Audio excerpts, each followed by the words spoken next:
Hi, if your Xbox app is not opening or not working on PC, these are a few solutions that you can try to fix it.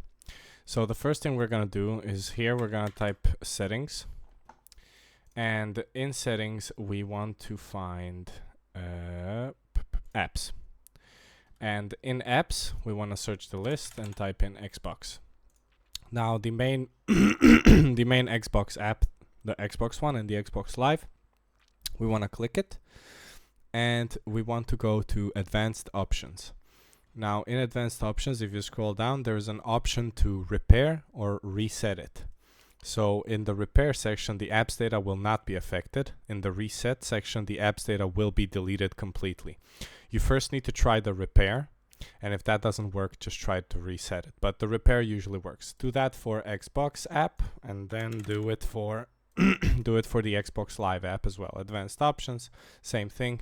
I can actually only reset it here. You might be able to only just reset it, but that means you don't have any data on there.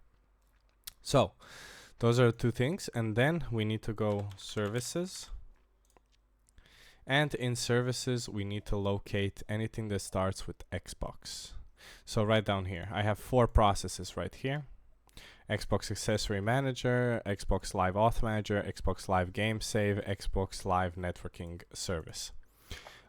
So we need to check every one of these and right click Properties, set this to automatic and set the service to start. And we want to do this for every one of these. I'm gonna stop it right now because I don't need them. But you want to set this to automatic and you want to start every one of them.